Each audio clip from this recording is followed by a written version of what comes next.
ഇനി നമ്മൾ കൂടുതലായി പഠിക്കുന്ന സ്ട്രിങ് ഡാറ്റ ടൈപ്പിനെ പറ്റിയാണ്. ഇപ്പോൾ നമ്മളൊരു സ്ട്രിങ് എഴുതി ടെക്സ്റ്റ് 1 എന്ന് പറയുന്ന ഒരു സ്ട്രിങ്, അത് ഡബിൾ കോട്ടിൽ പൈത്തൺ പ്രോജക്റ്റ് എന്നാണ് എഴുതിയത്. അപ്പോൾ ഒറ്റ ലൈനാണ് അത് എഴുതിയിരിക്കുന്നത്, പൈത്തൺ പ്രോജക്റ്റ്. പ്രിൻ്റ് ടെക്സ്റ്റ് 1 എന്ന് പറഞ്ഞാൽ പൈത്തൺ പ്രോജക്റ്റ് എന്നുള്ളത് പ്രിൻ്റ് ചെയ്യും. ഇനി നമുക്ക് കൂടുതൽ ലൈനിൽ എഴുതാനുണ്ടെങ്കിൽ നമ്മൾ ഇങ്ങനെ 3 ഡബിൾ കോട്ട് എഴുതുക, എന്നിട്ട് അത് ക്ലോസ് ചെയ്യുക, എന്നിട്ട് അതിൻ്റെ അകത്ത് എഴുതുക. അല്ലെങ്കിൽ 3 സിംഗിൾ കോട്ട് എഴുതിയിട്ട് അത് ക്ലോസ് ചെയ്താലും മതി. അപ്പോൾ കൂടുതൽ ലൈനുണ്ടെങ്കിൽ നമ്മൾ 3 ഡബിൾ കോട്ടോ 3 സിംഗിൾ കോട്ടോ എഴുതിയിട്ട് അതിൻ്റെ അകത്ത് എഴുതണം. ഈ പൈത്തൺ പ്രോജക്റ്റ് എന്നുള്ളത് നമ്മൾ ഡബിൾ കോട്ടിലാണ് എഴുതിയത്, അത് സിംഗിൾ കോട്ടിൽ എഴുതിയാലും വരും. ഇപ്പോൾ നമുക്കൊന്ന് റൺ ചെയ്ത് നോക്കാം. ഉണ്ടോ? ആദ്യത്തെ പൈത്തൺ പ്രോജക്റ്റ് ഇതാ ടെക്സ്റ്റ് 1 പൈത്തൺ പ്രോജക്റ്റ് എന്നുള്ളത് നമ്മൾ പ്രിൻ്റ് ടെക്സ്റ്റ് 1. അപ്പോൾ ഈ ടെക്സ്റ്റ് 1 ഈ ഡബിൾ കോട്ട് ഇല്ലാതെ ടെക്സ്റ്റ് 1 ആണ് പ്രിൻ്റ് ചെയ്തത് പൈത്തൺ പ്രോജക്റ്റ്. പിന്നെ ടെക്സ്റ്റ് 2 എന്ന് പറഞ്ഞാൽ നമ്മൾ 3 ഡബിൾ കോട്ടിലാണ് എഴുതിയത്. ഈ ഡബിൾ കോട്ടിൽ എഴുതിയത് ഇവിടെ എഴുതി കാണിക്കും. ഉണ്ടോ? ഡബിൾ കോട്ടിൽ എഴുതിയത് ഇവിടെ എഴുതി കാണിച്ചു. പിന്നെ അതുപോലെ തന്നെ നമ്മൾ ടെക്സ്റ്റ് 2 പ്രിൻ്റ് ടെക്സ്റ്റ് 2 എഴുതി. ഇനി ടെക്സ്റ്റ് 3 എന്താണ്? അതും സിംഗിൾ കോട്ടിൽ എഴുതിയിരിക്കുന്നതാണ്. 3 ലൈൻ ആണ് എഴുതിയിരിക്കുന്നത്. പ്രിൻ്റ് ടെക്സ്റ്റ് 3 എന്ന് പറഞ്ഞാൽ ഇത് നമ്മൾ ഇവിടെ എഴുതി കാണിക്കും. ഇത് എഴുതി കാണിക്കുകയാണ്. അപ്പോൾ നമ്മളിവിടെ ഒന്നും കൂടെ നമ്മൾ നോക്കാം. ഇപ്പോൾ നമ്മൾ ഡബിൾ കോട്ടിൽ എഴുതി ഒരു സിംഗിൾ ലൈനേ ഉള്ളെങ്കിൽ നമ്മളൊരു ഡബിൾ കോട്ട് എഴുതിയിട്ട് ടെക്സ്റ്റ് 1 എന്ന് എഴുതുക, പ്രിൻ്റ് ടെക്സ്റ്റ് 1. ഒന്നിൽ കൂടുതൽ ലൈൻസ് ഉണ്ടെങ്കിൽ നമ്മൾ 3 ഡബിൾ കോട്ട് എഴുതിയിട്ട് അതിൻ്റെ അകത്ത് എഴുതും, അല്ലെങ്കിൽ 3 സിംഗിൾ കോട്ട് എഴുതിയിട്ട് അതിൻ്റെ അകത്ത് എഴുതും.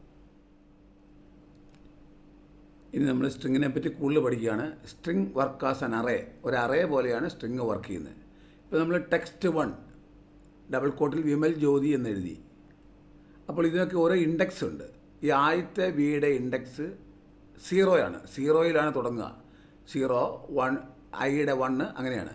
അപ്പം പ്രിൻ്റ് ടെക്സ്റ്റ് 1 പ്രിൻ്റ് ചെയ്യുക, അതിൽ 0th ഇൻഡെക്സിലുള്ളത് പ്രിൻ്റ് ചെയ്യാനാണ് പറയുക. അപ്പോൾ അത് വി എന്നായിരിക്കും പ്രിൻ്റ് ചെയ്യുക. ഇതാ വി, 0th ഇൻഡെക്സിലുള്ളത് വി ആണ്. നമുക്കൊന്ന് റൺ ചെയ്ത് നോക്കാം. കണ്ടോ? വി പ്രിൻ്റ് ചെയ്തു. ടെക്സ്റ്റ് 1 0th ഇൻഡെക്സിലുള്ളത് പ്രിൻ്റ് ചെയ്യാനാണ് പറയുന്നത്. ദെൻ അടുത്തത് എന്താ പറഞ്ഞാൽ? പ്രിൻ്റ് ടെക്സ്റ്റ് 1 11th ഇൻഡെക്സിലുള്ളത് പ്രിൻ്റ് ചെയ്യാനാണ് പറയുന്നത്. അപ്പോൾ നമ്മൾ ഇവിടുന്ന് വിന്ന് 0 1 2 3 4 ഈ സ്പേസും കൂടെ കൂട്ടും. 5 6 7 8 9 10 11ലുള്ളത് ഐ ആണ്. അപ്പോൾ ഐ ഇവിടെ പ്രിൻ്റ് ചെയ്തു. ദെൻ നമ്മൾ പ്രിൻ്റ് ടെക്സ്റ്റ് 1 2 to 5 എന്ന് പറഞ്ഞാൽ 2വിൽ തുടങ്ങും, 4ലാണ് എൻഡ് ചെയ്യുക. 5 അവസാനത്തെ എഴുതൂല. അപ്പോൾ 2വിൽ തുടങ്ങി 5ൽ എൻഡ് ചെയ്യും. 2 എന്ന് പറഞ്ഞു കഴിഞ്ഞാൽ എന്താ? വി 0 I 1 2 എന്ന് പറഞ്ഞാൽ എം ആണ്. 2 3 4 മാളെന്നാണ് പ്രിൻ്റ് ചെയ്യുക. കണ്ടോ? മാളെന്ന് പ്രിൻ്റ് ചെയ്തു. 2 ആൻഡ് എൻഡ് 4 മാള് പ്രിൻ്റ് ചെയ്യും. പിന്നെ print length of text 1 text 1ൻ്റെ ലെങ്ത് എത്ര ക്യാരക്ടർ ഉണ്ടെന്നാണ് നോക്കുക. അപ്പം ഇതിൻ്റെ അകത്ത് സ്പേസ് അടക്കം കൂട്ടും. 12 ക്യാരക്ടേഴ്സാണ്. 1 2 3 4 5 6 7 8 9 10 11 12 ക്യാരക്ടറുണ്ട്. അപ്പോൾ അതിൻ്റെ ലെങ്താണ് എഴുതുന്നത്. അപ്പോൾ 12 എന്ന് എഴുതി. ദെൻ പ്രിൻ്റ് ലെങ്ത് നമ്മൾ എഴുതി. ടെക്സ്റ്റ് 2 എന്ന് പറയുന്നത് വിമൽ ജ്യോതിയിൽ നമ്മൾ ആദ്യം കുറച്ച് സ്പേസ് എഴുതി, പിന്നെ കുറച്ച് സ്പേസ് ഇട്ടു, എന്നിട്ടാണ് വിമൽ ജ്യോതി എന്ന് എഴുതിയത്. അപ്പോൾ ഈ സ്പേസ് ഇല്ലാതാക്കാനായിട്ട് ചെയ്യുന്ന മെത്തേഡാണ് പ്രിൻ്റ് ടെക്സ്റ്റ് 2 ഡോട്ട് സ്ട്രിപ്പ്, എന്നിട്ടൊരു റൗണ്ട് ബ്രാക്കറ്റ് ഇടുക. ഡോട്ട് ഇട്ടിട്ട് സ്ട്രിപ്പ് എന്ന് എഴുതി കഴിഞ്ഞാൽ ആദ്യത്തെയും അവസാനത്തെ ഇവിടുത്തെ സ്പേസ്, ഈ സ്പേസും കളഞ്ഞു, ഇല്ല അത് സ്ട്രിപ്പ് ചെയ്തു, അത് ഒഴിവാക്കി. അപ്പോൾ നമ്മൾ ആദ്യത്തെ അവസാനത്തെ സ്പേസ് കളയാനായിട്ടാണ് ഡോട്ട് സ്ട്രിപ്പ്. കണ്ടോ? ഇവിടെ വിമൽ ജ്യോതി എന്ന് കണ്ടോ? ആ സ്ട്രിപ്പ് ഇല്ലാതെ തന്നെ പ്രിൻ്റ് ചെയ്തു. നമ്മൾ സ്ട്രിപ്പ് വെച്ചില്ലെങ്കിൽ പ്രിൻ്റ് ടെക്സ്റ്റ് 2 എന്ന് പറഞ്ഞു കഴിഞ്ഞാൽ എന്താണ്? ഇതുകൊണ്ടോ? വിമൽ ജ്യോതി ആദ്യം കുറേ സ്പേസ്, ഇത് ആദ്യത്തെ സ്പേസ് കണ്ടോ? അത്രയും സ്പേസ് ഉണ്ട് തുടക്കത്തിൽ, അവസാനത്തെ സ്പേസ് ഉണ്ട്, ആദ്യത്തെ സ്പേസ്, ഇത്രയും സ്പേസ് ആദ്യവും ഉണ്ട്. അപ്പോൾ നമ്മൾ ആദ്യത്തെയും അവസാനത്തെ സ്പേസ് കളയാനായിട്ട് നമ്മൾ ഇടുന്നതാണ് ഡോട്ട് സ്ട്രിപ്പ്, എന്നിട്ട് റൗണ്ട് ബ്രാക്കറ്റ് ഇടും. ഇത്ര കാര്യങ്ങൾ നിങ്ങൾ ഓർമ്മ വേണം. ഇനി നമ്മൾ സ്ട്രിങ്ങിൻ്റെ ലോവർ ആൻഡ് അപ്പറാണ്. എങ്ങനെയാണ്? ഇതാ ടെക്സ്റ്റ് എന്ന് പറയുന്നത് വിമൽ ജ്യോതി എന്നാണ് text. Print text dot upper upper എന്നിട്ട് നമ്മൾ റൗണ്ട് ബ്രാക്കറ്റ് ഇട്ട് കഴിഞ്ഞാൽ ഈ വിമൽ ജ്യോതി എന്നുള്ളത് അപ്പർ കേസിൽ പ്രിൻ്റ് ചെയ്യും. ഇപ്പോൾ ഇവിടെ ലോവർ കേസാണുള്ളത്, അപ്പർ കേസിൽ ക്യാപിറ്റൽ ലെറ്റേഴ്സിൽ പ്രിൻ്റ് ചെയ്യും. നമുക്ക് നോക്കാം. കണ്ടോ, വിമൽ ജ്യോതി അപ്പറിലാണ് പ്രിൻ്റ് ചെയ്തിരിക്കുന്നത്. ഇവിടെ നമ്മൾ ലോവറിലാണ് തന്നിരിക്കുന്നത്.